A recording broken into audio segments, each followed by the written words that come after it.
जय हिंद दोस्तों, उम्मीद करता हूं कि आप सब लोग बेहतर होंगे। स्वागत है आप सभी का एक बार फिर से SCS एकेडमी के यूट्यूब चैनल पर। दोस्तों, इस क्लास में हम डिस्कस करते हैं भारतीय इतिहास पर आधारित महत्वपूर्ण प्रश्नों को और इतिहास पर आधारित इस प्रश्नों की लेक्चर श्रृंखला का हमारा ये 33वां लेक्चर है, जिसमें आज हम डिस्कस करने वाले हैं दोस्तों भारत में हुए जनजातीय आंदोलनों, मजदूर आंदोलनों और किसान आंदोलनों पर आधारित प्रश्नों को। दरअसल जब भारत में ब्रिटिश साम्राज्य की स्थापना हुई थी तो भारत का अधिकतम शोषण करने के उद्देश्य से उन्होंने भारत के हर एक क्षेत्र को प्रभावित किया।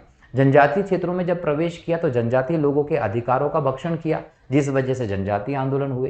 किसानों को प्रभावित किया, जिससे किसान आंदोलन हुए, और मजदूरों को प्रभावित किया तो मजदूर आंदोलन भी समय समय पर अलग अलग नेताओं के नेतृत्व में देश में देखने को मिले। अब हम इसका डिस्कशन क्यों कर रहे हैं? जब आप इस पूरे सेगमेंट को देखेंगे दोस्तों तो मध्य प्रदेश लोक सेवा आयोग MPPSC प्रीलिम्स के सिलेबस के यूनिट नंबर 2 में जो इतिहास का पोर्शन है दोस्तों, वहां पर ये पूरा आपको दिया हुआ है सिलेबस में। मतलब एग्जाम में आपको MPPSC में क्वेश्चंस देखने को मिल सकते हैं। इसके अलावा मैं UPSC की बात करता हूं या अन्य एक दिवसीय परीक्षाओं की बात करें तो वहां पर भी आपको इससे रिलेटेड क्वेश्चंस देखने को मिलते हैं। तो इस दृष्टि से एग्जाम के पॉइंट ऑफ व्यू से देखें तो ये बहुत इंपॉर्टेंट टॉपिक है जिसको कवर करना बहुत जरूरी है। जब आप इस लेक्चर को देखेंगे दोस्तों तो आपका ये पूरा सेगमेंट बेहतर तरीके से प्रिपेयर हो जाएगा। बस लेक्चर को देखते समय आपको एक काम करना, वो ये कि लेक्चर को अच्छे से सुनिए, कॉपी पेन लेकर बैठिए। जैसे ही कोई इंपॉर्टेंट फैक्ट बताया जाता है सिनॉप्सिस के तौर पर शॉर्ट नोट तैयार कर दीजिए, इसलिए कि एग्जाम के पहले आप उसका रिवीजन कर सकें और आपका समय बचे,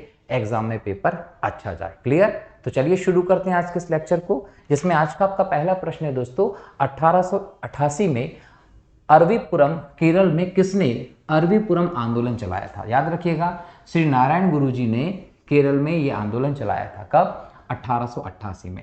अगर हम श्री नारायण गुरुजी की बात करें दोस्तों तो भारत में इनका स्थान बहुत इंपॉर्टेंट है, क्वेश्चन यहां से देखने को मिल सकते हैं। इनका जन्म जो है 22 अगस्त 1856 को केरल में हुआ था। केरल में कहा? तिरुवनंतपुरम में हुआ था। और ये हाईलाइट रहे क्योंकि हाल ही में प्रधानमंत्री श्री नरेंद्र मोदी जी ने इनकी कविताओं का अंग्रेजी में अनुवाद वाली पुस्तक का विमोचन किया था, और वो पुस्तक का नाम था दोस्तों नॉट मैनी बट वन। तो एग्जाम में अगर ये पूछा जाएगा कि नॉट मैनी बट वन क्या है, तो नारायण गुरु जी की कविताओं का अंग्रेजी में अनुवाद करके जो संस्करण लॉन्च किया गया था उसके संस्करण का नाम यही है, नॉट मैनी बट वन। ठीक है, ये लॉन्च किया था। इसके अलावा याद रखिएगा ये एझावा जाति से संबंधित थे और केरल में इसी जाति के अधिकारों को लेकर इन्होंने आंदोलन भी किया था। ये आप लोगों को ध्यान रखना, कब किया था? 1888 में। ये इनका इंपॉर्टेंट सिद्धांत आप याद रखेंगे। इन्होंने एक जाति, एक धर्म और एक ईश्वर, एक जाति, एक धर्म और एक ईश्वर का नारा किसने दिया था? और नारायण गुरुजी ने दिया था, ये ध्यान रखेंगे। इन्होंने भगवान शिव का एक मंदिर बनवाया था, और भगवान शिव को जब मंदिर बना उनको समर्पित, याद रखिएगा उस मंदिर के पास वाली सड़क से जब लोगों को नहीं गुजरने दिया गया, इस वजह से जाति आधारित प्रतिबंधों के खिलाफ इन्होंने ये आंदोलन चलाया था। क्लियर? इन्होंने कहीं ना कहीं जो मंदिरों में या अन्य जगह पर जो कर्मकांड होते हैं उन सब का विरोध किया। इन्होंने एक मंदिर था जिसका नाम था दोस्तों, याद रखिएगा, कलावंटकोड में, उसमें इन्होंने उसका अभिषेक किया मंदिर में मूर्ति का। और इसके अलावा याद रखिएगा मूर्ति के स्थान पर इन्होंने एक दर्पण रखा था। क्यों? क्योंकि इस दर्पण के माध्यम से नारायण गुरु संदेश देना चाहते थे कि प्रत्येक व्यक्ति में ईश्वर है, ये ध्यान रखिएगा। तो एक जाति, एक धर्म और एक ईश्वर का नारा देने वाले व्यक्ति थे श्री नारायण गुरु, केरल से संबंधित थे। अगला प्रश्न है, बारदोली सत्याग्रह 1928 का नेतृत्व किसने किया था? याद रखिएगा बारदोली सत्याग्रह जो है वो सरदार वल्लभ भाई पटेल के द्वारा नेतृत्व किया गया था। बारदोली, याद रखिएगा कि ये गुजरात में एक ताल्लुका है ना, कहीं ना कहीं गुजरात से इसमें इसका संबंध है, गुजरात के एक ताल्लुके से रिलेटेड है बारदोली। और यहीं पर दोस्तों क्या हुआ कि अकाल हो गया, बाढ़ और अकाल के कारण याद रखिएगा कि यहाँ पर फसल बर्बाद हो गई। क्या हो गई? फसल बर्बाद हो गई। अब फसल जब बर्बाद हो गई, कब? 1925 में। जब फसल बर्बाद हो गई, किसानों की दुर्दशा हो गई। किसानों की दुर्दशा के बाद भी इस पूरे बॉम्बे प्रेसिडेंसी के एरिया में जो टैक्स है उसमें लगभग 22% की वृद्धि, कितनी? 22% की वृद्धि का अंग्रेज सरकार ने घोषणा कर दी। ठीक है, और कहीं ना कहीं ये याद रखिएगा कि जनवरी 1928 में जो यहाँ के किसान हैं उन्होंने बोल सकते हैं कि जो सरदार वल्लभ भाई पटेल थे इनको आमंत्रित किया कि आंदोलन करिए। जब सरदार वल्लभ भाई पटेल आए तो उन्होंने गांधीवादी आधार पर आंदोलन चलाने की बात की और उन्होंने आने से पहले कुछ चीज़ें निश्चित कर दी थी और इन्होंने कहा था कि भाई देखिए, कर न देने का संपर्क लें। क्या संकल्प कौन सा लें? कर न देना, कर मत दो का नारा यहाँ से आपको दिखाई पड़ता है। और ये याद रखिएगा कि गांधी जी ने भी बारदोली सत्याग्रह को समर्थन प्राप्त किया। कैसे दिया था? तो गांधी जी ने अपने पत्र यंग इंडिया में इसके बारे में लेख लिखा था और इसके माध्यम से गांधी जी ने इसका समर्थन किया था। ये भी याद रखिएगा कि बारदोली सत्याग्रह जब 1928 में हुआ तो यहाँ की जो महिलाएं थी, इन महिलाओं ने वल्लभ भाई पटेल को सरदार की उपाधि दी थी। तो एग्जाम में पूछेगा कि वल्लभ भाई पटेल को सरदार की उपाधि किसने दी थी? तो सरदार की उपाधि पटेल साहब को बारदोली की महिलाओं ने दी थी, याद रखेंगे। ये भी याद रखिएगा कि के.एम. मुंशी जी हो, लाल जी बोल सकते हैं नारन जी हो, तो मुंशी जी ने और नारन जी ने, लाल जी का नाम याद रखिएगा, इन्होंने विधान परिषद से इस कर वृद्धि के खिलाफ इस्तीफा दे दिया था, ये याद रखिएगा। इसके अलावा इसमें यह भी किया गया था कि अगर आपने कर नहीं देने का संकल्प किया है, उसके बाद अगर कोई व्यक्ति कर देता है ना, तो उसका सामाजिक रूप से बहिष्कार किया जाएगा। मतलब कर नहीं देने का संकल्प सभी का था, तो कर नहीं देना है मतलब नहीं देना है। अगर किसी ने चुपके से ब्रिटिश सरकार को कर दिया तो उसको समाज से बहिष्कृत कर दिया जाएगा। इस प्रकार की व्यवस्था भी बारदोली सत्याग्रह में थी। गांधीवादी सिद्धांतों के आधार पर 1928 में वल्लभ भाई पटेल के नेतृत्व में यह सत्याग्रह गुजरात के बारडोली तालुके में हुआ था। क्यों हुआ था? क्योंकि फसल बर्बाद हो गई थी। फसल बर्बादी के बाद भी 22% तक टैक्स वृद्धि करके जबरदस्ती उसको वसूला गया था। इसलिए पटेल साहब ने यह आंदोलन किया था और बारदोली की महिलाओं ने पटेल साहब को सरदार की उपाधि दी थी। ये क्वेश्चन एग्जाम में बार बार पूछा जाता है। अगला प्रश्न है, किस वायसराय के शासनकाल में पहला फैक्ट्री अधिनियम पारित किया गया था? दोस्तों याद रखिएगा, पहला फैक्ट्री अधिनियम लॉर्ड रिपन के कार्यकाल में आया था, लगभग 1881 में। 1881 में प्रथम फैक्ट्री अधिनियम आया, जिसके माध्यम से फैक्ट्रियों के प्रबंधन और श्रमिकों के कारखानों में जो भी व्यवस्थाएं थी उसको कहीं ना कहीं मैनेज करने का व्यवस्था किया गया था। इसमें यह कहा गया कि कम से कम, याद रखिएगा, कम से कम संख्या श्रमिकों की कितनी? 100। याद रखिएगा, कम से कम जहां पर श्रमिकों की संख्या 100 थी वहां पर यह फैक्ट्री अधिनियम लागू होता। कब का? 1881 का। किसका समय आया था? लॉर्ड रिपन के समय। कि इसमें जो प्रावधान किए गए थे वो कहां होंगे? जहां कम से कम श्रमिकों की संख्या कितनी होगी? 100 होगी। इसके अलावा इस फैक्ट्री अधिनियम में एक और व्यवस्था की गई कि 7 वर्ष से कम उम्र के बच्चे, 7 वर्ष से कम उम्र के जो बच्चे होंगे उन बच्चों को काम पे आप नहीं लगाएंगे। मतलब 7 वर्ष तक के बच्चों को काम पे नहीं लगाएंगे। इसके अलावा यह बोला गया कि इसके तहत 7 वर्ष से जो 12 वर्ष के बच्चे होंगे, 7 वर्ष से जो 12 वर्ष के बच्चे होंगे, इनके काम करने की अवधि कितनी होगी? 9 घंटे। मतलब इन बच्चों से 9 घंटे से ज्यादा काम नहीं करवाया जाएगा। इसके अलावा इसमें यह भी कहा गया था कि प्रतिदिन काम के दौरान 1 घंटे आराम की व्यवस्था की जाएगी। महीने में 4 छुट्टियां, महीने में 4 अवकाश का प्रावधान भी किया जाएगा। यह पूरी व्यवस्था की गई थी। ये वही समय था जब रविवार के दिन अवकाश की व्यवस्था चालू होती है। तो पहला फैक्ट्री अधिनियम 1881 में लॉर्ड रिपन की तरफ के समय आता है। इस फैक्ट्री अधिनियम को उन कारखानों पर लागू किया था जिसपे श्रमिकों की संख्या कम से कम 100 थी। 7 वर्ष से कम उम्र के बच्चों को काम नहीं करवाएंगे। 7 उम्र से 12 उम्र के बच्चों के काम के घंटे 9 घंटे होंगे दिन भर के। इसके अलावा यहाँ पर 1 घंटे का आराम दिया जाएगा काम के दौरान और महीने में 4 दिन की छुट्टी दी जाएगी। ये पहले फैक्ट्री अधिनियम के तहत व्यवस्था की गई थी। ये आप लोगों को ध्यान रखना, ठीक है। चलिए आगे बढ़ते हैं। अगला प्रश्न है, किस प्रदेश में ब्रिटिश के विरुद्ध बिरसा मुंडा का संचलन रहा था? याद रखिएगा, छोटा नागपुर का पठार। छोटा नागपुर का पठार कहाँ पड़ता है दोस्तों? झारखंड में पड़ता है। और छोटा नागपुर के पठार क्षेत्र को भारत का रूर प्रदेश कहते हैं। क्यों कहते हैं? क्योंकि ये खनिज संपन्न प्रदेश है। चूंकि ये खनिज संपन्न प्रदेश है, इसे भारत का रूर प्रदेश कहा जाता है। झारखंड क्षेत्र में ये छोटा नागपुर का पठार पड़ता है। जमशेदपुर यहीं पर है, जहाँ जमशेदजी टाटा ने 1907 में टिस्को की स्थापना की थी, जिसने भारत में कहीं ना कहीं भारी इंजीनियरिंग उद्योगों को एक आधार प्रदान किया था। ठीक है, यहाँ पर 1913 से उत्पादन भी शुरू हुआ था। ठीक है, चलिए ये तो बात रही छोटे-नागपुर के पठार की। अब यहाँ पर 1899 से 1900 का जो दौर था, इस समय बिरसा मुंडा जी जो रहे, इनके नेतृत्व में आंदोलन चलाया गया।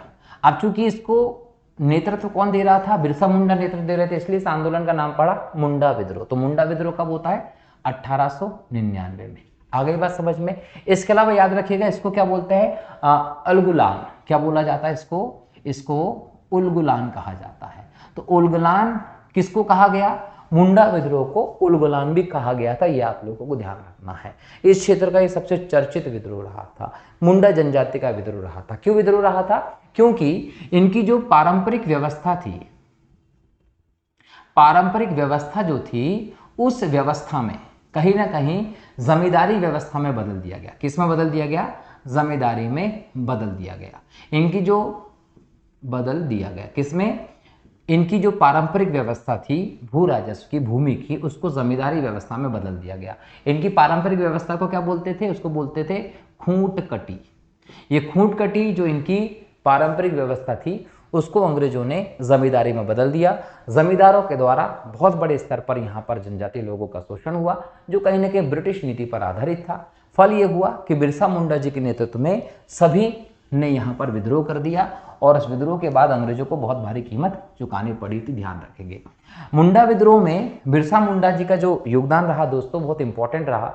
कहीं ना कहीं इतने फेमस हुए कि यहाँ के लोग इन्हें भगवान मुंडा जी, बिरसा मुंडा के नाम से भी जानते हैं, ध्यान रखेंगे। ठीक है, अगला प्रश्न है, बायकोम सत्याग्रह 1924-25 में कहाँ चलाया गया दोस्तों, ये केरल में चलाया गया। याद रखिएगा, बायकोम सत्याग्रह 1924-25 में केरल में चलाया गया था, ये याद रखिएगा। और इंपॉर्टेंट बात ये कि एग्जाम में आने के लिए ये एक आईएमपी भी है। क्यों, क्योंकि 2024 में इसके 100 वर्ष पूरे होने वाले हैं, तो इसका ये शताब्दी वर्ष है। अब चूंकि बायकोम सत्याग्रह का ये शताब्दी वर्ष है, इसीलिए कहीं ना कहीं हम बोल सकते हैं कि ये हाईलाइट है, आने की संभावनाएं ज्यादा है। इसको हम बोलते हैं इतिहास को करंट टू कोर कनेक्शन करके पढ़ना। अब 2024 में बायकोम सत्याग्रह के 100 साल होंगे, 1924 में हुआ था, 2024 में 100 साल, कहीं ना कहीं हाईलाइट है, आ सकता है। तो केरल में हुआ था ये सत्याग्रह, और ये गांधीवादी आंदोलन था। किस प्रकार का आंदोलन था, ये याद रखेंगे, ये एक गांधीवादी आंदोलन था, ये आप लोगों को ध्यान रखना है। ठीक है, और ये किसके नेतृत्व में हुआ था, याद रखेंगे, टी.के. माधवन प्लस केलप्पन, और इसके अलावा के.पी. केशव मेनन, इन तीनों का नाम याद रखेंगे। क्लियर, एक और नाम याद रखेंगे, ये आंदोलन कहां हुआ था, त्रावणकोर। त्रावणकोर का इलाका जो था ये वहां पर होता है, वर्तमान में ये जगह केरल क्षेत्र में आती है। ठीक है, तो टी.के. माधवन, केलप्पन और के.पी. केशव मेनन, इन तीनों ने इस आंदोलन में इंपॉर्टेंट योगदान दिया, और इन तीनों के फलस्वरूप बायकोम सत्याग्रह 1924 में यहां पर होता है। क्लियर, ये क्यों हुआ था, ये जातिगत भेदभाव को लेकर हुआ था। किस वजह से हुआ था, जातिगत भेदभाव के कारण हुआ था। तो जातिगत भेदभाव को समाप्त करने के लिए बायकोम सत्याग्रह जो था उस क्षेत्र में चलाया गया था, ध्यान रखेंगे। ठीक है, निम्न जातियों को, एझावा जाति जो थी, इनको अछूत मानने वाले लोगों से संरक्षण करना, एक तरीके से अछूतों का संरक्षण करने के लिए, उनके हितों की रक्षा के लिए बायकोम सत्याग्रह चलाया गया था। वर्ष 1906 में बंबई में दलित वर्ग मिशन समाज की स्थापना किसने की थी, तो डिप्रेस्ड क्लास मिशन सोसाइटी की स्थापना V.R. शिंदे ने की थी। ये महाराष्ट्र में अस्पृश्यता को लेकर चलाया गया व्यवस्था थी। ठीक है, अगला प्रश्न है, नानू आसन किसे कहा जाता था, याद रखिएगा, नानू आसन श्री नारायण गुरु जी को कहा जाता था। याद रखिए, नानू आसन किसको कहते थे, श्री नारायण गुरु जी को कहते थे। जिस प्रकार से भगवान बुद्ध ने पीपल के वृक्ष के नीचे, बोधि वृक्ष के नीचे ध्यान करके शिक्षा ग्रहण की थी, नारायण गुरु जी के बारे में कहते हैं कि इन्होंने कन्याकुमारी के जो वन क्षेत्र है यहाँ पर बैठकर तपस्या की थी और वो ज्ञान प्राप्त किया था, इसलिए इनको नानू आसन कहा गया है। अखिल भारतीय किसान सभा के प्रथम सत्र की अध्यक्षता किसने की थी, याद रखिएगा, इनका नाम था स्वामी सहजानंद। स्वामी सहजानंद ने अखिल भारतीय किसान सभा के प्रथम सत्र की अध्यक्षता की थी। याद रखिएगा, 11 अप्रैल को 1936 को 11 अप्रैल को 1936 को लखनऊ में ये कहीं ना कहीं सामने आता है। ठीक है, कब आया था? 11 अप्रैल 1936 में लखनऊ में जब कांग्रेस का अधिवेशन चल रहा था, उस अधिवेशन के दौरान अखिल भारतीय किसान सभा जो है वो सामने आती, मतलब स्थापित होती है। और इसके पहले अध्यक्ष के तौर पर आप स्वामी सहजानंद को देखते हैं। अखिल भारतीय किसान सभा के पहले अध्यक्ष स्वामी सहजानंद थे। इसके सचिव की बात करें, देखिए अध्यक्ष तो ये थे, सचिव कौन थे? तो याद रखिएगा NG रंगा इसके सचिव थे। इनकी उद्देश्य क्या था इसको स्थापित करने का? जमींदारी प्रथा को समाप्त करना है, भू राजस्व जो है उसको कम करना है, और ऋण को संस्थागत बनाना है। जो महाजनों से, जमींदारों से ऋण लेकर किसान बर्बाद हो जाते थे, उसको खत्म करके संस्थागत तौर पर ऋण बनाना, जिसकी एक निश्चित व्यवस्था हो, किसानों का शोषण ना हो। तो इसी उद्देश्य से 11 अप्रैल 1936 को लखनऊ में जो अधिवेशन हुआ कांग्रेस का, उसके दौरान सहजानंद जी को अध्यक्ष बनाकर अखिल भारतीय किसान सभा की स्थापना 1936 में हुई, जिसका उद्देश्य जमींदारी प्रथा को खत्म करना, टैक्स व्यवस्था को व्यवस्थित करना और कहीं ना कहीं ऋण व्यवस्था को संस्थागत करना था। पहले अध्यक्ष कौन थे? स्वामी सहजानंद जी थे। ये भी आप लोगों को ध्यान रखना। ठीक है, तो प्रथम अध्यक्ष भारतीय किसान सभा के सहजानंद जी। अगला प्रश्न है, 1855 में संथालों ने किस अंग्रेज कमांडर को हराया था? याद रखिएगा, मेजर बरो को झारखंड क्षेत्र में, छोटा नागपुर पठार क्षेत्र में जो संथालों का पूरा आपको विद्रोह देखने को मिला 1855 में, उसमें उन्होंने मेजर बरो को हराया था। याद रखिएगा, इसे संथाल हूल के नाम से भी जानते हैं। आपसे या तो संथाल विद्रोह कह दे या संथाल हूल कहते, दोनों बात एक है। जो 1855 में संथाल जनजाति के लोगों ने झारखंड क्षेत्र में संगठित होकर किया था। ये याद रखिएगा कि इसमें इन्होंने मेजर बरो की सेना को कहीं ना कहीं हराया था। और ये याद रखिएगा कि संथाल जनजाति के द्वारा एक संगठित आंदोलन था। ये जनरली क्या हुआ, ब्रिटिश कंपनी ने, ब्रिटिश सरकार ने अपनी नीतियों के तहत इन संथालों के क्षेत्र में भी जमींदारी व्यवस्था और कहीं ना कहीं सामंतवादी जैसी कुरीतियों को लागू करना शुरू कर दिया, जिसके कारण संथाल जनजाति के लोगों का शोषण होना था। और इस वजह से कहीं ना कहीं पूरे पश्चिम बंगाल के पश्चिमी इलाके में, झारखंड के इलाके में ये विद्रोह 1855 में चलता है। याद रखिएगा, संथाल विद्रोह का नेतृत्व दो भाइयों ने किया था। दो भाई थे, इनका नाम था सीधू और कान्हू। तो सीधू और कान्हू नामक दोनों भाइयों ने इस विद्रोह का कहीं ना कहीं नेतृत्व किया। लंबे समय तक ये विद्रोह चलता है, जिसको संथाल विद्रोह या संथाल हूल के नाम से आप जानते हैं। लेकिन अंततः कहीं ना कहीं इन दोनों का अंत करके इस विद्रोह को ब्रिटिश सरकार ने बुरी तरह दबा दिया था। बंबई में अखिल भारतीय व्यापार संघ कांग्रेस की स्थापना कब हुई थी? 1920 में हुई थी, ध्यान रखेंगे। अगला प्रश्न है, हो विद्रोह हुआ था। दोस्तों, हो विद्रोह कब हुआ था? तो याद रखिए 1820 के दौरान, 1820 के दौरान हो विद्रोह हुआ था। ये कहां हुआ था? सिंहभूमि क्षेत्र में हुआ था। और राजा जगन्नाथ सिंह जो थे, उनके द्वारा ये विद्रोह जो है कहीं ना कहीं उनके विरुद्ध ये विद्रोह हुआ था। राजा कौन थे? सिंहभूमि राजा जगन्नाथ थे। ये ब्रिटिश शासन के हितैषी थे, इसलिए हो विद्रोह जो है यहाँ पर हो ट्राइब जो थे, उन्होंने शिवभूमि के राजा जगन्नाथ के खिलाफ किया था। ये ध्यान रखेंगे। ठीक, अगला प्रश्न है आपका, मानव बलि प्रथा का निषेध करने के कारण अंग्रेजों के विरुद्ध विरोध करने वाली जनजाति का नाम क्या था? तो खोंड जनजाति। खोंड जनजाति ने, जब इस जनजाति में चलने वाली मानव बलि प्रथा को अंग्रेजों ने निषिद्ध कर दिया, तो इस जनजाति ने अंग्रेजों के खिलाफ विरोध कर दिया था। बेसिकली ये कहाँ रहती है? तो याद रखेंगे, तमिलनाडु से लेकर जो उड़ीसा तक का और उड़ीसा के साथ बंगाल तक का जो इलाका है, यहाँ पर आपको खोंड जनजाति देखने को मिलती थी। इस जनजाति ने 1837 से लेकर 1856 तक विरोध किया था। क्लियर? ये विरोध किया, लंबे समय तक विरोध हुआ था। और कहीं ना कहीं इसका जो नेतृत्व है, वो नेतृत्व किसने किया था वो भी याद रख लेगा, युवा राजा थे। इसका नाम था चक्र बिसोई। इन्होंने इसका नेतृत्व किया था, ध्यान रखेंगे। ठीक है, और इन्होंने कहीं ना कहीं बोल सकते हैं कि संगठित होकर अंग्रेजों के खिलाफ विद्रोह किया था, लेकिन 1856 में इस विद्रोह को दबा दिया गया। तो मानव बलि प्रथा का निषेध करने के कारण अंग्रेजों के विरुद्ध विद्रोह करने वाली जनजाति खोंड थी, जो तमिलनाडु से लेकर उड़ीसा बंगाल तक फैली हुई है। अवध के एका आंदोलन का उद्देश्य क्या था? एका आंदोलन दोस्तों एक किसान संगठन था, ध्यान रखिएगा। एका आंदोलन क्या था? एक किसान संगठन था, किसान संगठन था एका आंदोलन। ठीक है, तो कहीं ना कहीं अगर किसान संगठन है तो ये किसान संगठन होने के कारण इसका नाम क्या था, एका। तो एका किसान संगठन ने जो मूवमेंट किया उसका नाम एका आंदोलन पड़ गया था। ये आप लोगों को ध्यान रखना है। कहीं ना कहीं यहां पर यह कहा गया था कि सरकार को लगान देना बंद कर देंगे, ये इनका इंपॉर्टेंट कहीं ना कहीं बोल सकते हैं कि रीजन था। एका आंदोलन का उद्देश्य क्या था, सरकार को लगान देना बंद कर देंगे। ये कब हुआ था दोस्तों, याद रखेंगे 1921 के अंत में। 1921 के अंत में हुआ था। हरदोई प्लस बहराइच प्लस सीतापुर, हरदोई, बहराइच और सीतापुर के क्षेत्र में यह हुआ था। इसका जो पृष्ठभूमि भी बना था दोस्तों, वो कांग्रेस जो है और खिलाफत आंदोलन ने कहीं ना कहीं इसकी स्थापना की थी। इसके अलावा याद रखिएगा कि मदारी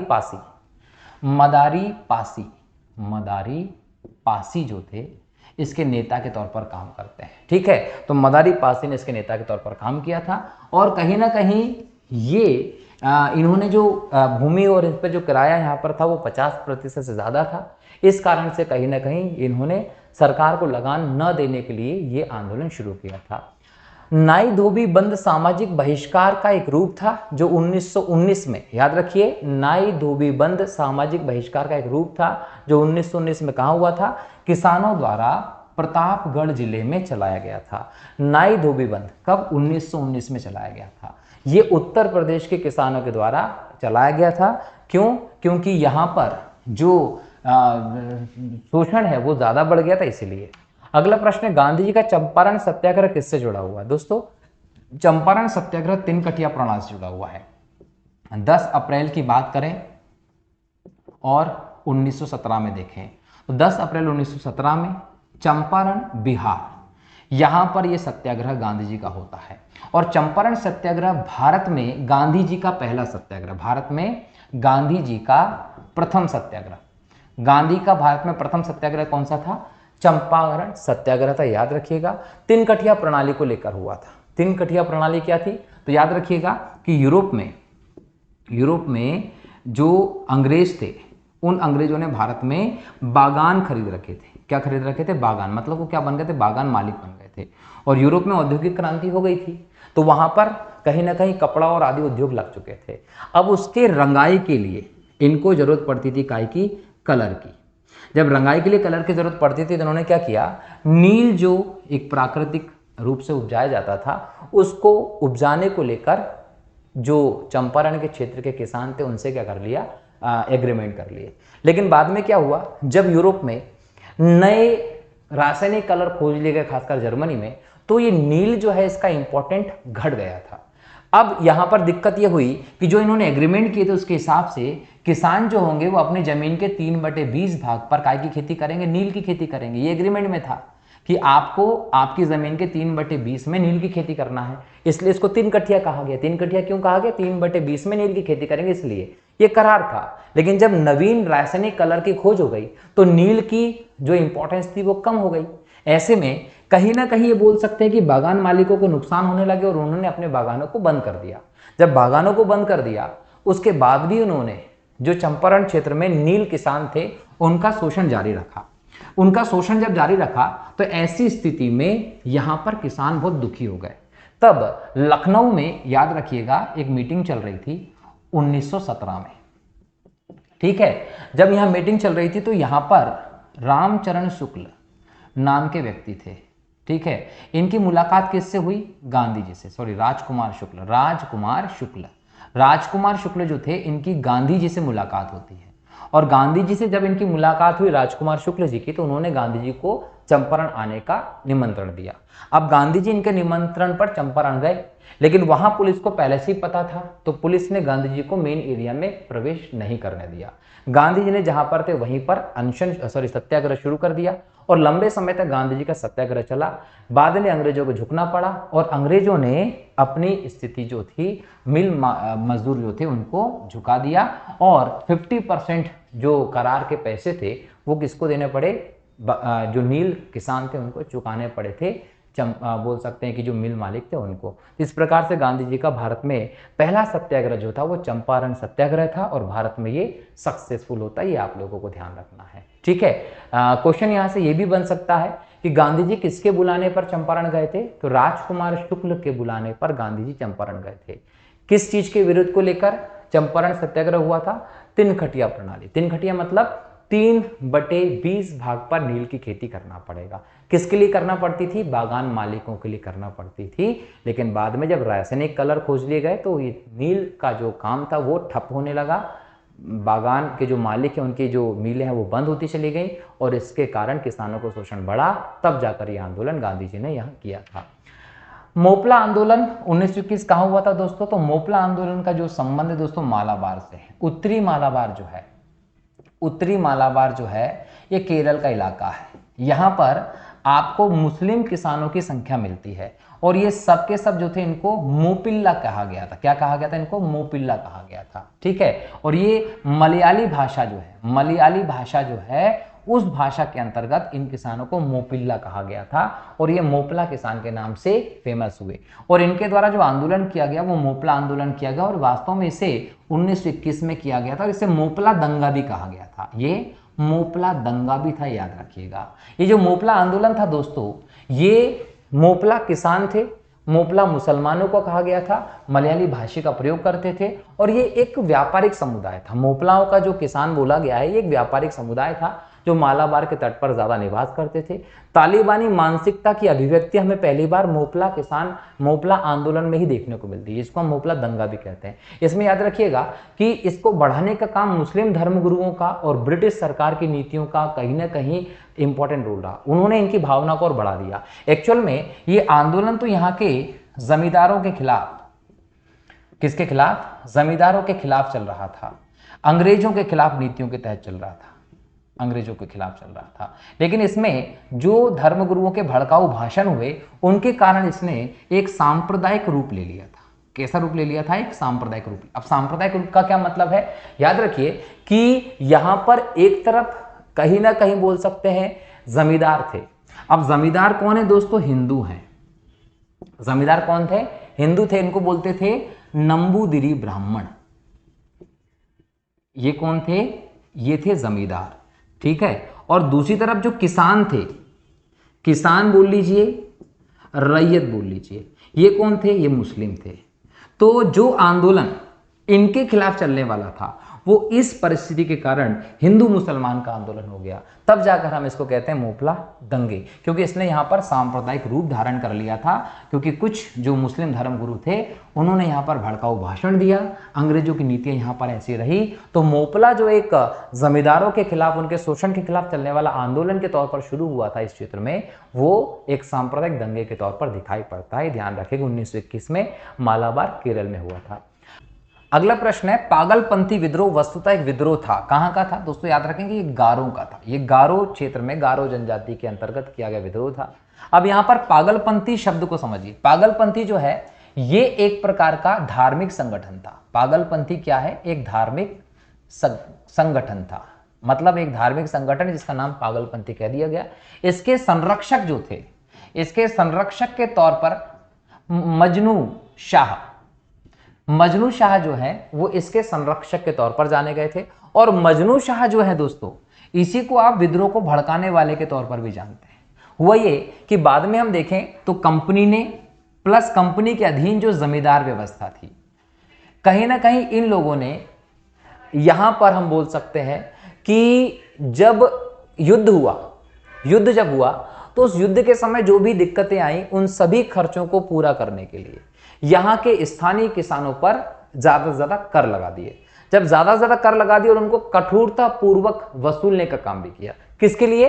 कि भाई कंपनी ने और जमींदार जो थे, इन्होंने जो भी युद्ध हुए थे, जो भी लड़ाइयां होती थी देश के अंदर या देश के बाहर, उन खर्चों को पूरा करने के लिए मदद के तौर पर इनको सहायता मिल जाए। इस पूरे क्षेत्र पर जो गारो क्षेत्र रहा, बंगाल के क्षेत्र की मैं बात कर रहा हूं, पूर्वी बंगाल के क्षेत्र की, राजमहल के पहाड़ी क्षेत्र की, यहां पर इन्होंने क्या किया? बहुत कठोर कर लगा दिए और उनको वसूला भी वैसा गया। और इतना ही नहीं, यहाँ के जनजातीय लोगों की संपत्ति का जबरन अधिग्रहण भी किया, संपत्ति को जब्ती करना शुरू कर दिया।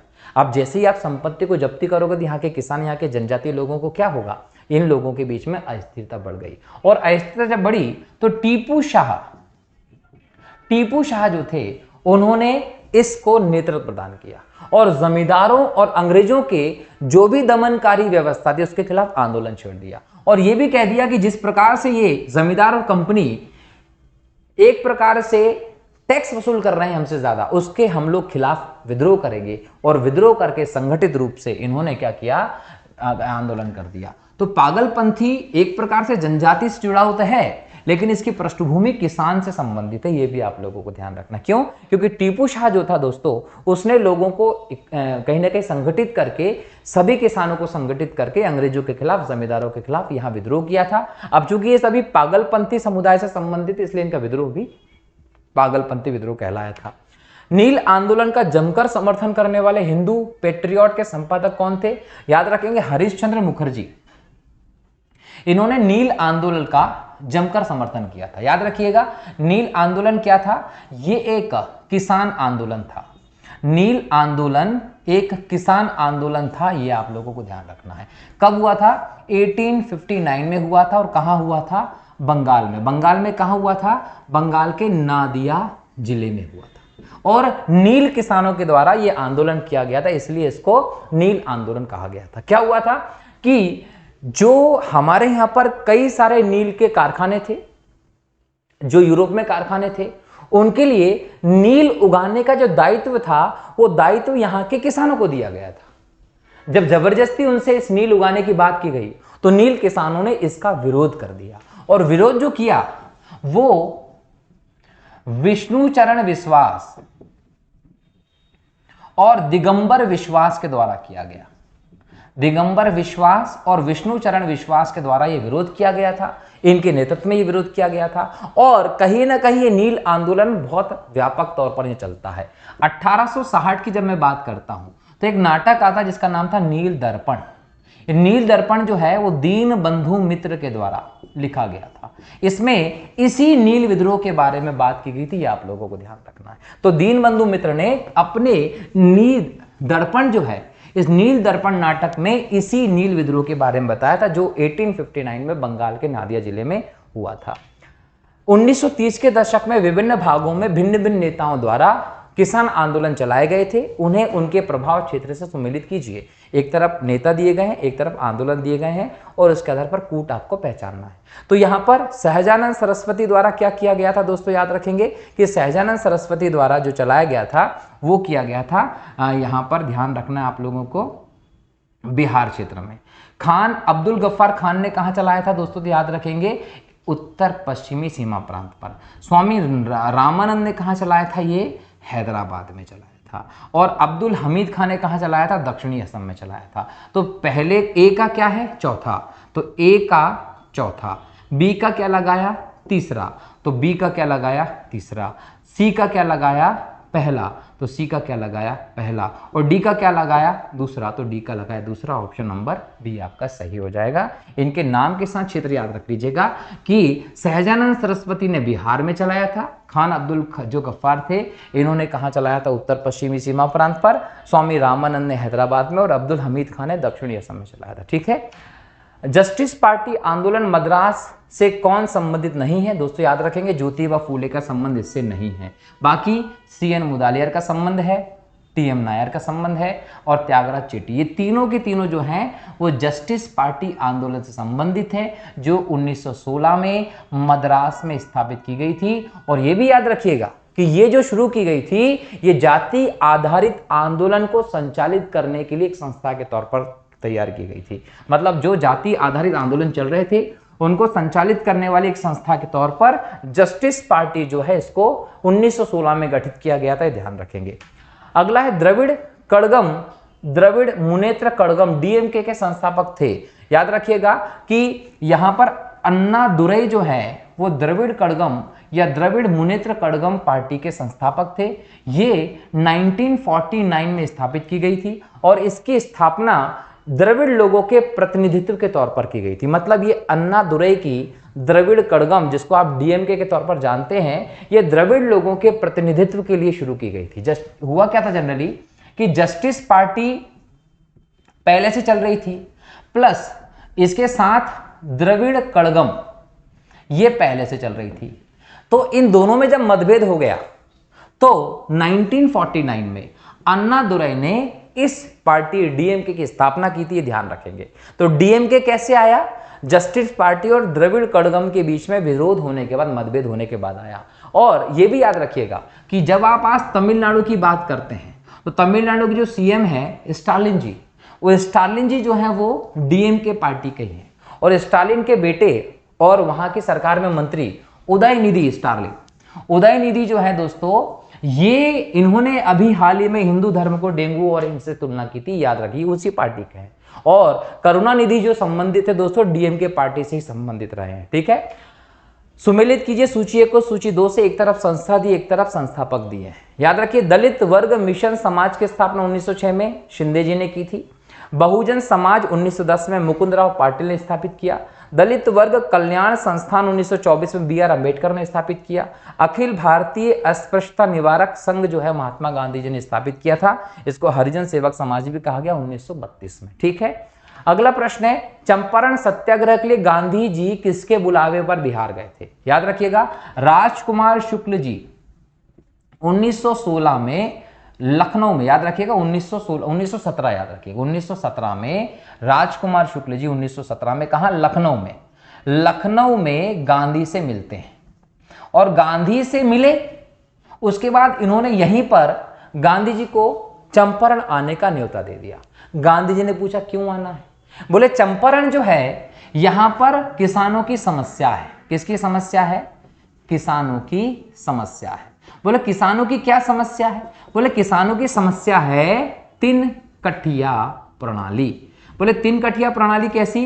बोले ये जो प्रणाली है ये यूरोपीय बागान मालिकों के द्वारा चंपारण में नील की खेती की प्रमुख व्यवस्था है। तो 3 कठिया क्या है? तो 3 कठिया जो है वो नील की खेती की व्यवस्था, नील की खेती की व्यवस्था के तौर पर आप 3 कठिया को जानते हैं, जो कहां पर? बिहार में जो चंपारण है यहां पर बागान मालिकों ने सेट कर रखी थी। और इसके हिसाब से यह था कि अपने क्षेत्र के 3/20 भाग पर नील की खेती जो रहेगी वो किसानों को अनिवार्य रूप से करना है। ऐसे करार जो है, एग्रीमेंट जो है वो किसानों से इन्होंने कर लिए थे। अब हुआ ये कि ये वो समय था जब यूरोप में नए रासायनिक रंगों को खोज लिया गया। जब रासायनिक रंगों को खोज लिया गया तो नील जो है वो उनके लिए कहीं ना कहीं दिक्कत में रहा। इसकी वजह से जो मिल मालिक थे वो नुकसान में चले गए, घाटे में चले गए। घाटे में चले गए तो उन्होंने अपनी मिलों को बंद कर दिया। मिलों को बंद करके जो किसानों से करार किया था उस करार को भी उन्होंने तोड़ दिया, जिसके चलते किसानों को पैसे संबंधी नुकसान तो हुआ ही हुआ, उसकी भरपाई भी नहीं की गई, साथ ही साथ उनका शोषण उसके बाद भी जारी रहा। अब किसान इस व्यवस्था से परेशान थे। इस वजह से राजकुमार शुक्ल जैसे गांधी जी से मिले लखनऊ में 1917 में, तो उन्होंने इनको बुला लिया कहां? बिहार चंपारण। बिहार चंपारण में ये गांधी जी का भारत में प्रथम सत्याग्रह था। अब गांधी जी जब गए तो पुलिस जो थी उन्होंने गांधी जी को वहां प्रवेश नहीं करने दिया। गांधी जी जहां रोके गए थे वहीं पर उन्होंने सत्याग्रह शुरू कर दिया। सत्याग्रह का परिणाम यह रहा कि मिल मजदूरों को झुकना पड़ा और उन्होंने एक समिति बनाई। समिति बनाने के बाद 25% राशि जो वो कहीं ना कहीं किसानों को वापस देने पर सहमति बना दी थी। तो गांधी जी का यह भारत में पहला सत्याग्रह था जिसे आप चंपारण सत्याग्रह के नाम से जानते हैं। और ये गांधी जी का भारत में पहला सत्याग्रह भी सफल रहा था, जिससे गांधी जी की भारत में लोकप्रियता जो है वो और बढ़ जाती है। अहमदाबाद मिल मजदूर आंदोलन कब हुआ था दोस्तों? तो अहमदाबाद मिल मजदूर आंदोलन 1918 को हुआ था। ये प्लेग बोनस को लेकर हुआ आंदोलन था।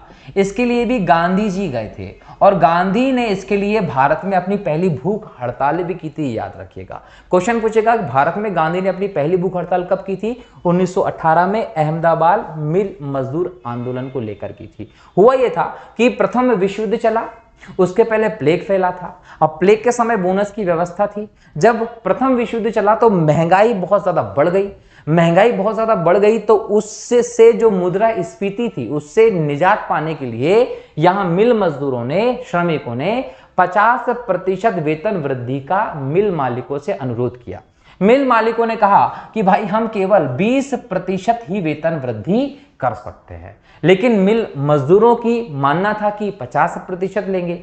यहां पर फिर उन्होंने गांधी जी को बुलाया, गांधी जी आए, गांधी जी ने मिल मजदूरों से बात की। बात करने के बाद कहा कि देखिए 35% बोनस पर अपन रजामंदी करवाते हैं। फिर गांधी जी ने यहां पर भूख हड़ताल कर दी, मिलों में काम बंद कर दिया गया। काम बंद होने के कारण मिल मालिकों को नुकसान उठाना पड़ा। अंततः वो झुकने के बाद 35% वेतन जो है वो बढ़ा दिया गया था। ये गांधी जी का भारत में दूसरा आंदोलन था और ये पहली हड़ताल थी गांधी जी की जो सफल रही। इसने भी गांधी जी की लोकप्रियता में अभूतपूर्व वृद्धि की थी। खेड़ा सत्याग्रह कब हुआ था दोस्तों? खेड़ा सत्याग्रह 1918 में हुआ था, जब इस क्षेत्र में अकाल के कारण कहीं ना कहीं खेती नहीं हुई। उसके बाद भी जबरदस्ती अंग्रेजों ने किसानों से लगान वसूल किया। ऐसे में कहीं ना कहीं किसानों ने गांधी जी का आह्वान किया कि भाई आके हमें बचाइए। गांधी जी की तरफ से सरदार वल्लभ भाई पटेल नेतृत्व करते हैं आंदोलन का। वहां कर नहीं देने की व्यवस्था की जाती है और गांधीवादी व्यवस्था पर आधारित खेड़ा में 1918 में सत्याग्रह होता है जो सफल होता है। और इस सत्याग्रह को किसका समर्थन मिला था? ध्यान रखिएगा, इस सत्याग्रह को समर्थन मिला था आपके गांधी जी का। ठीक है। 1765 में दीवानी प्रदान किए जाने के बाद ब्रिटिश सबसे पहले निम्नलिखित में से किस पर्वतीय जनजाति के संपर्क में आए थे? तो याद रखिएगा, खासी जनजाति के संपर्क में आए थे। मेघालय में यह जनजाति मुख्य तौर पर निवास करती है। खासी, गारो, जयंतिया मेघालय क्षेत्र की इंपॉर्टेंट जनजातियां हैं और यह भी याद रखिएगा कि इस जनजाति के नाम पर यहां पर आपको पहाड़ियां भी देखने को मिलती है। अगला प्रश्न है कथन और कारण। कथन है 1930 के दशक के आरंभ में भारतीय राष्ट्रवादी लहर में श्रमिक मजदूर भागीदारी का प्रभाव कम था। कारण है श्रमिक नेता भारतीय राष्ट्रीय कांग्रेस विचारधारा को बुर्जुआ और प्रतिक्रियावादी समझते थे। याद रखिएगा, इसका उत्तर आएगा ए और आर दोनों सही है। मतलब कथन भी सही है और कारण भी सही है। ये होता था इसलिए ऐसी स्थिति थी, दोनों सही है। आर ए के सही स्पष्टीकरण भी देता है। ठीक है। अगला प्रश्न है निम्नलिखित घटनाओं पर विचार कीजिए। पहला दिया है नील विद्रोह, फिर दिया संथाल विद्रोह, फिर दिया दक्कन के दंगे, फिर दिया सिपाही विद्रोह। नील विद्रोह कब होता है? ये होता है 1859। ये पश्चिम बंगाल के नादिया जिले से संबंधित रहा। संथाल की बात करें दोस्तों 1859 में सीधो और कानो के नेतृत्व में झारखंड और बंगाल के क्षेत्रों में चलाया गया था। दक्कन के दंगे 1875 में दक्कन दक्षिण के क्षेत्र में हुए, जब किसानों ने दक्षिण में व्यवस्था में परिवर्तन किया, रैयतवाड़ी व्यवस्था लागू की, कर में अचानक से वृद्धि कर दी, जिसकी वजह से किसानों ने विद्रोह कर दिया। और सिपाही विद्रोह 1857 का विद्रोह रहा, जो 10 मई 1857 को मेरठ से प्रारंभ होता है। तो पहले आता है संथाल विद्रोह, मतलब नंबर 2, फिर आता है 1857 का विद्रोह, मतलब नंबर 4, फिर आता है नील विद्रोह, मतलब नंबर 3, और फिर आता है आपका दक्कन के दंगे, सॉरी ये नंबर 1, और फिर आता है दक्कन के दंगे, मतलब नंबर 3। तो 2 4 1 3, 2 4 1 3, ये आपका सही उत्तर हो गया। ये ध्यान रखिएगा। ठीक है दोस्तों, तो ये विद्रोह, इनके सन आप लोग याद कर लीजिएगा, एग्जाम में यहां से सीधे सीधे क्वेश्चन पूछ सकता है। अगला प्रश्न है सुमेलित कीजिए जोड़ी 1 को जोड़ी 2 से। एक तरफ विद्रोह दिए, एक तरफ उनके क्षेत्र दिए। मोपला विद्रोह दोस्तों, मोपला विद्रोह जो है दोस्तों वो 1921 में हुआ था। मोपला विद्रोह कब हुआ था? 1921 में हुआ था। और मोपला विद्रोह 1921 में जो हुआ दोस्तों, याद रखिएगा, इसका संबंध किससे है? इसका संबंध केरल से है। केरल का जो मालाबार क्षेत्र है, यहां पर उत्तरी क्षेत्र में मोपिल्ला किसान, मलयाली भाषी किसान थे, जो एक प्रकार से व्यापारियों का व्यावसायिक समूह भी कहलाता था। ये इंपॉर्टेंट रूप से किसान के काम में लगे हुए लोग होते थे, जिनका जमींदार और अंग्रेजी व्यवस्था से संघर्ष हुआ। लेकिन मुस्लिम गुरुओं के द्वारा, लोगों के द्वारा जो भाषण दिए गए, भड़काऊ भाषणों के चलते कहीं ना कहीं हिंदू और मुस्लिम की लड़ाई में ये बदल गया, इसलिए इसको मोपला दंगे के नाम से आप लोग जानते हैं। 1921 में घटित हुआ था। पावना विद्रोह की बात करूं दोस्तों, तो पावना विद्रोह जो है वो 1873 से 1876 के बीच में हुआ। और ये कहां हुआ था? पावना विद्रोह बंगाल में देखने को मिला था। ठीक है, तो पावना विद्रोह बंगाल में हुआ था और ये पावना के किसानों के द्वारा किया गया था। किसके द्वारा किया गया था? किसानों के द्वारा। फिर होता है दोस्तों एका आंदोलन। एका आंदोलन, एका क्या था? एका एक किसान संगठन था। एका क्या है? याद रखेगा, एका किसान संगठन था और ये किसान संगठन के नाम पर इसका नाम भी एका आंदोलन पड़ा, जो 1921 में होता है। कब होता है? 1921 में होता है। इसमें दोस्तों याद रखिएगा कि हरदोई, बराइच और सीतापुर क्षेत्र इसमें शामिल थे। ये याद रखना आप लोगों को, ठीक है। और ये किस क्षेत्र में होता था दोस्तों, तो याद रखिए कि अवध के क्षेत्र में आपको फेमस होते दिखाई पड़ता है। बिरसा मुंडा विद्रोह दोस्तों, बिरसा मुंडा विद्रोह जो है वो 1899 1900 के बीच में बिरसा मुंडा जी के नेतृत्व में होता है। बिहार और झारखंड के क्षेत्रों में आपको इंपॉर्टेंट तौर पर यह विद्रोह देखने को मिलता है, जिसको आप ओट गुलान के नाम से भी जानते हैं। बिरसा मुंडा इतने फेमस हुए यहाँ पर कि इन्हें भगवान बिरसा मुंडा के नाम से भी जाना जाता है। अगला प्रश्न है, बी आर अम्बेडकर ने किन किन संस्थाओं की स्थापना की थी। याद रखिएगा, बी आर अम्बेडकर ने दलित वर्ग कल्याण संस्था बहिष्कृत हितकारी सभा 1924 में बनाई, अखिल भारतीय दलित वर्ग एसोसिएशन 1925 में बनाया था, इंडिपेंडेंट लेबर पार्टी 1936 में बनाई थी, और अनुसूचित जाति संघ 1942 में बनाया था। ये चारों की चारों संस्थाएं 1 2 3 4 किसके द्वारा, अम्बेडकर द्वारा बनाई गई थी। अम्बेडकर जी का जन्म की बात करें दोस्तों, याद रखिएगा 14 अप्रैल को 1891 को अम्बेडकर जी का जन्म हुआ और 6 दिसंबर 1956 को इनकी मृत्यु हुई। जन्म हुआ था मध्य प्रदेश के महू में और मृत्यु हुई थी दिल्ली में। इनकी जीवन साथी दोस्तों 2 शादियां हुई, एक रमाबाई से हुई थी शादी, जिनकी डेथ के बाद सविता जी से इनकी दूसरी शादी हुई थी। 1990 में मरणोपरांत इसे भारत का सर्वोच्च सम्मान भारत रत्न भी दिया गया था। संविधान निर्माता के तौर पर हम इन्हें जानते हैं। भील सेवा मंडल 1922 की स्थापना किसने की थी, अमृत लाल विट्ठल दास जी ने इसकी स्थापना की थी। ये ध्यान रखना आप लोगों को। ये ठक्कल बाबा के नाम से प्रसिद्ध हुए थे और इनको आप एक समाज सेवा के तौर पर देखते हैं। गुजरात में इन्होंने जनजातीय लोगों के लिए बहुत काम किया था और भील सेवा मंडल की स्थापना भी इन्होंने की थी, ठीक है। ठक्कर बाबा अमृत लाल विट्ठल दास जी ही जाने गए थे। अस्पृश्यता अपराध अधिनियम कब पारित हुआ था, 1955 में सिविल राइट्स प्रोटेक्शन एक्ट जो है वो लागू किया गया। भारतीय संविधान के अनुच्छेद 17 के अधीन ये शुरू किया गया था, जिसके अधीन कोई भी व्यक्ति अस्पृश्यता का आचरण नहीं कर सकता। आधुनिक युग का मनु किसे कहा जाता है दोस्तों, अंबेडकर बहुत बड़े विधि के ज्ञाता थे, इसलिए इन्हें आधुनिक युग का मनु कहा जाता है। बी आर अम्बेडकर के संदर्भ में क्या सही है दोस्तों, तो याद रखिए बी आर अम्बेडकर के संदर्भ में जो सही तथ्य उनको हम लोग देखते हैं। अम्बेडकर ने मूक नायक मराठी साप्ताहिक व बहिष्कृत भारत मराठी जो पत्रिका इसका संपादन किया था, बिल्कुल सही है। कुओं तालाबों से अछूतों को पानी लेने के अधिकार को सुनिश्चित करने के लिए 1927 में महार बावड़ी सत्याग्रह किया था, ये भी सही है। महार जाति के थे अम्बेडकर, इसीलिए महार बावड़ी सत्याग्रह किया। महार वतन प्रथा बंधुआ मजदूरी प्रथा के उन्मूलन के लिए 1928 में संघर्ष किया था, ये भी सही है। इन्होंने पार्वती मंदिर सत्याग्रह 1928 व कालाराम मंदिर सत्याग्रह 1930 में चलाया था मंदिर में प्रवेश को लेकर। ये सभी के सभी अंबेडकर जी के संबंध में सही कथन है, मतलब 1 2 3 4 ऑप्शन सी सही है। अगला प्रश्न है, सितंबर 1932 में पूना समझौता महात्मा गांधी व किसके बीच में हुआ था, तो महात्मा गांधी व बी आर अम्बेडकर के बीच में यह समझौता होता है। कब होता है दोस्तों, 24 सितंबर 1932 को। 24 सितंबर 1932 को गांधी जी व अम्बेडकर के बीच में समझौता होता है। एक्चुअल में 1932 में ब्रिटेन के प्रधानमंत्री रेमजे मैकडॉनल्ड ने एक सांप्रदायिक पंचायत जारी किया, जिसके माध्यम से भारत में दलितों को अलग सेपरेट निर्वाचन क्षेत्र देने की बात की गई थी और अंबेडकर जी ने बहुत खुश होकर इसको एक्सेप्ट कर लिया था। इससे गांधी जी को बहुत दुख हुआ और गांधी जी इस समय यरवदा जेल पुणे में मौजूद थे, तो गांधी जी ने 20 सितंबर को 1932 में यरवदा जेल पुणे में ही अनशन शुरू कर दिया। और जब अनशन शुरू कर दिया तो गांधी जी की स्थिति बाद में गंभीर हुई, तो कहीं ना कहीं अंबेडकर जी जो थे वो बहुत समझाने के बाद यरवदा जेल में गांधी जी से मिलने जाते हैं। यहाँ पर 24 सितंबर 1932 को गांधी जी और कहीं ना कहीं अंबेडकर जी के बीच में एक समझौता होता है। ये जो समझौता हुआ दोस्तों, इस समझौते को हम पूना समझौते के नाम से जानते हैं, क्योंकि ये पूना में हुआ था, ठीक है। इसमें समझौते में क्या हुआ कि गांधी जी अंबेडकर जी को मनाने में सफल हो जाते हैं। कहीं ना कहीं ये मानना था कि जिस हिसाब से 1909 में पार्लियामेंट सुधार आया था, वो सुधार के तहत मुस्लिमों को पृथक निर्वाचन क्षेत्र दिया था।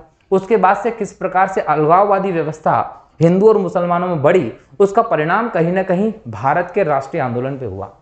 गांधी जी का मानना था कि अगर दलितों को भी सेपरेट इलेक्टोरल मिल जाएगा तो ऐसी कंडीशन में वो भी हमारी स्थिति से दूर होते जाएंगे, तो कहीं ना कहीं ये देश में एकता को खंडित करने की व्यवस्था होगी, इसलिए वो अनशन पर बैठे थे। और अंततः 24 सितंबर 1932 को गांधी जी और अंबेडकर के बीच में ये समझौता होता है, जिसके तहत कुछ सीटें रिजर्व करके दलितों के लिए व्यवस्था की गई और कहीं ना कहीं इस बात पर अंबेडकर जी ने सहमति जताई। इस समझौते को आप पूना समझौता के नाम से जानते हैं। एग्जाम में क्वेश्चन पूछेगा, पूना समझौते के तहत गांधी जी कहां थे, तो यरवदा जेल में थे, पुणे में। इस समझौते में दोस्तों इंपॉर्टेंट भूमिका जो है वो निभाई थी किसने, एक थे मदन मोहन मालवीय।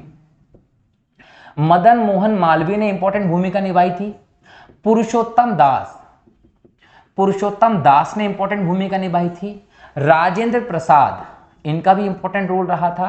राजगोपालाचारी, इनका भी इंपॉर्टेंट रोल रहा था, राजगोपालाचारी का भी रहा था। इसके अलावा तेज बहादुर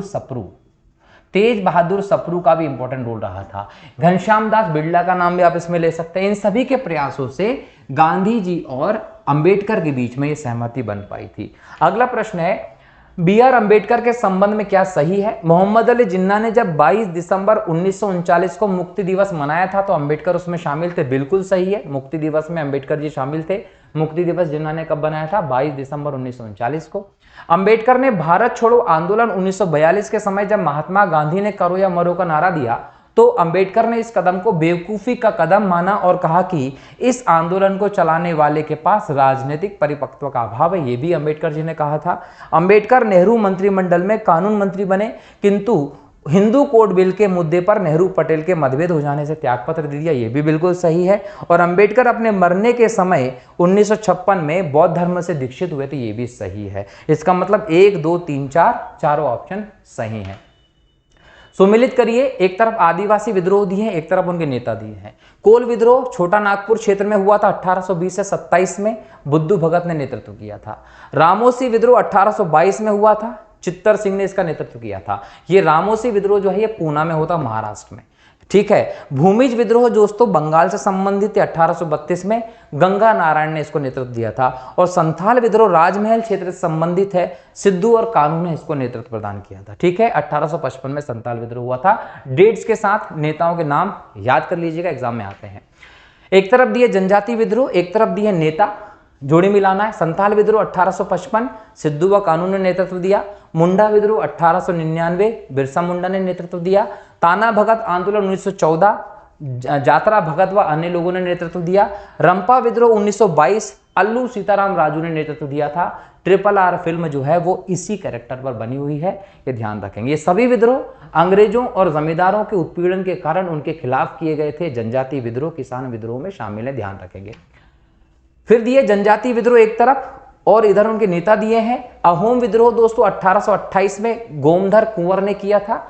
खासी विद्रोह 1829 में तिरुत सिंह ने किया था। कच्छा नागा विद्रोह 1882 में शंभुदेन ने किया था। और जेलिया सांग जो विद्रोह है ये 1932 में जेदोनांग और रानी गैदिल्यो के द्वारा किया गया था, ये ध्यान रखिएगा।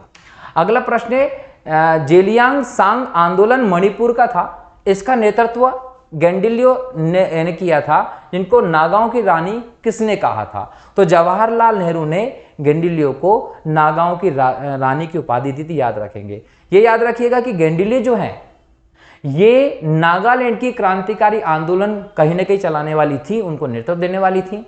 रानी लक्ष्मीबाई ने जैसे वीरता के साथ लड़ाई की थी वैसे इन्होंने वीरता दी थी, इसलिए इन्हें बोल सकते मणिपुर की रानी लक्ष्मीबाई के नाम से जानते हैं, या नागालैंड की रानी लक्ष्मीबाई के नाम से किसको जाना जाता है, तो वो रानी गैंडिलियो को जाना जाता है, ठीक है। 1931 में इनका जन्म मणिपुर में हुआ था। बंकिम चंद्र चटर्जी ने अपने उपन्यास आनंद मठ में किस विद्रोह की कथा को आधार बनाया था, सन्यासी विद्रोह जो है वो बेसिकली आपको एक लंबे समय तक चलता हुआ विद्रोह दिखाई पड़ता है, जो 18वीं शताब्दी के अंत में था। 18वीं सदी के अंत में सन्यासी विद्रोह होता है। यहां पर सन्यासियों के द्वारा, जिसमें दीजी नारायण केना सरकार का इंपॉर्टेंट रोल था, उनके नेतृत्व में आंदोलन होता है। और कहीं ना कहीं सन्यासियों के अधिकारों में जब इंटरफेयर किया तब जाकर यह विद्रोह किया गया था। ब्रिटिश सरकार की कठोर नीतियों के कारण यह विद्रोह था, जिसको अंततः ब्रिटिश सरकार ने दबा दिया था। सूची 1 सूची 2 को मिलाना है। किसान विद्रोह दिए हैं, दूसरी तरफ उनके नेता दिए हैं। फकीर विद्रोह 1776 में होता है, मजनू शाह और चिराग अली शाह ने नेतृत्व किया। रंगपुर विद्रोह 1783 में होता है, नूरुद्दीन व धीरज नारायण ने नेतृत्व दिया। पालीगारों का विद्रोह 1801 में होता है, वीर का बोलता कट्टा वासमान ने इसको नेतृत्व दिया। और पागलपंथी विद्रोह 1825 में होता है, टीपू शाह ने इसको नेतृत्व प्रदान किया था। किसान विद्रोह और उनके नेताओं की सूची बनाना है। नील आंदोलन 1859 दिगंबर विश्वास और विष्णु विश्वास ने शुरू किया था। कूका आंदोलन 1872 बाबा राम सिंह कूका ने शुरू किया था। पावना विद्रोह 1873 से 76 ईशान चंद्र राय और शंभू पाल ने नेतृत्व किया था। ताना भगत आंदोलन 1914 से 1916 जात्रा भगत के द्वारा इसको नेतृत्व दिया गया था। विशुद्ध गांधीवादी तरीके से लड़ा गया पहला आदिवासी अहिंसक विद्रोह कौन सा था? ताना भगत विद्रोह था, जो 1914 में ब्रिटिश सरकार के खिलाफ शुरू किया गया एक गांधीवादी आंदोलन पर आधारित विद्रोह था। इसमें कर नहीं देने का और अहिंसात्मक तरीके से लड़ाई करने की बात कही ने की थी और एक प्रकार से ये आपको किसान विद्रोह के तौर पर दिखाई पड़ता है। अगली प्रश्न है दोस्तों, सूची 1 सूची 2 को मिलाना है। उत्तर प्रदेश किसान सभा का गठन कब किया गया? 1918 में। प्रतापगढ़ जिले में अवध किसान सभा का गठन 1920 में किया गया। प्रतापगढ़ जिले का नाई धोबी बंद आंदोलन 1920 में होता है। हरदोई, बहराइच, सीतापुर जिले में एक आंदोलन 1921 में होता है। इसके बारे में आपको बता चुका हूं। तेभागा आंदोलन 1946 में हुआ था। ये आंदोलन जोतदारों के विरुद्ध बटाईदारों का आंदोलन था, ये याद रखेंगे। ये याद रखिएगा कि तेभागांव में डोडी, कुमरैया और सुंदरैया, डोडी, कुमरैया और सुंदरैया, कुमरैया सुंदरैया नाम याद रखना, इसने इन आंदोलन को नेतृत्व प्रदान किया था और 1946 में यह आंदोलन हुआ था, ध्यान रखेंगे। और फ्लाइड कमीशन जो बनाया गया था उसने जिस हिसाब से कर लगाने की बात की थी, लगान को दर को घटाने की बात की थी, उस हिसाब से अंग्रेजों को इस क्षेत्र में 1/3 कहीं ना कहीं कर लगाना चाहिए था घटाकर, लेकिन अंग्रेजों ने यहां पर कर की दर बढ़ा दी थी। इसके परिणाम स्वरूप 1946 में तेभागा आंदोलन होता है। सूची को सूची 2 से मिलाना है। नील आयोग का गठन कब किया गया था? 1860 में। बंगाल टेनेंसी एक्ट 1885 में आया था। दक्कन कृषक राहत अधिनियम 1879 में आया था। अवध लगान अधिनियम 1921 में आया था। किस कृषक विद्रोह के नेताओं ने यह नारा दिया था, हम महारानी और सिर्फ महारानी की रैयत होना चाहते हैं? ये पावना विद्रोह के नेताओं ने कहा था कि हम सिर्फ महारानी और महारानी की रैयत होना चाहते हैं। रैयत का मतलब किसान होता है। किस आंदोलन के दौरान आंदोलन कर्मियों ने तिभागा चाई, हम 2/3 चाहते हैं का नारा दिया था? तेभागा आंदोलन के लोगों ने यह कहा था। भारत को आधुनिक ढंग का प्रथम मजदूर संघ कब मिला था? मजदूर लेबर यूनियन मिला था 1918 में। बीपी वाडिया के द्वारा यह स्थापित किया गया था। ठीक है। अखिल भारतीय व्यापार संघ की स्थापना 1920 में किसने की थी? NM जोशी के द्वारा इसकी स्थापना की गई थी। यह भारत में ट्रेड यूनियन आंदोलन के जनक जोशी जी माने जाते हैं। 1908 में बाल गंगाधर तिलक को जेल की सजा हुई, 6 साल के लिए जेल भेजा गया था, मांडले जेल में। कहां के मजदूरों ने भारत की पहली राजनीतिक हड़ताल की थी? तो याद रखिएगा, बंबई के मजदूरों ने पहली राजनीतिक हड़ताल की थी। खेड़ा के किसानों के पक्ष में महात्मा गांधी के सत्याग्रह संगठित करने का कारण क्या था? अकाल पड़ने के बावजूद प्रशासन ने भू राजस्व की उगाही स्थगित नहीं की थी। प्रशासन का यह प्रस्ताव था कि गुजरात में स्थायी बंदोबस्त लागू कर दिया जाए। यह गलत था, यह सही। केवल एक कि भू राजस्व उगाही स्थगित नहीं की थी, अकाल पड़ा था उसके बावजूद, इसलिए खेड़ा सत्याग्रह होता है। भारत में 19वीं सदी के जनजातीय आंदोलन के लिए निम्नलिखित में से कौन से तत्व ने साझा कारण मुहैया करवाया था? याद रखिएगा, जनजातीय समुदाय की प्राचीन भूमि संबंधी व्यवस्था का संपूर्ण रूप से नाश करने का जब प्रयास किया गया, तब जाकर भारत में जनजातीय आंदोलन शुरू हुए थे। अगला प्रश्न है, भारत के निम्नलिखित राष्ट्रपतियों में से कौन ट्रेड यूनियन आंदोलन से संबंध रहा है? वीवी गिरी। वीवी गिरी जो भारत के चौथे राष्ट्रपति थे और 1969 से लेकर 1974 तक इन्होंने चौथे राष्ट्रपति के तौर पर काम किया था। ये 1969 से 1974 के दौर में 2 बार ट्रेड यूनियन के अध्यक्ष रहे और इन्होंने आंदोलन का साथ दिया था, ध्यान रखिएगा। तो दोस्तों, आज के इस लेक्चर में हमने इस प्रकार से ट्रेड यूनियन हो, जनजातीय आंदोलन हो, किसान आंदोलन से संबंधित क्वेश्चंस को देखा। आज के इस लेक्चर में दोस्तों डिस्कशन ज्यादा नहीं था, फैक्ट ज्यादा थे। तो इस पूरे के पूरे लेक्चर में जो जो क्वेश्चंस हैं आप उनको लिख लीजिए और एक एक डेट को लिखकर याद कर लीजिए, क्योंकि एग्जाम में क्वेश्चन कुछ भी आ सकता है। ठीक है दोस्तों, मिलता हूं अगले लेक्चर में नए टॉपिक के साथ, नए प्रश्नों को लेकर। तब तक के लिए बहुत बहुत शुक्रिया। जय हिंद, जय भारत, वंदे मातरम। और हाँ, अपना और अपनों का खास ख्याल रखिए, अपने घर के आसपास और क्षेत्रों में स्वच्छता बना रखिए। बहुत बहुत धन्यवाद।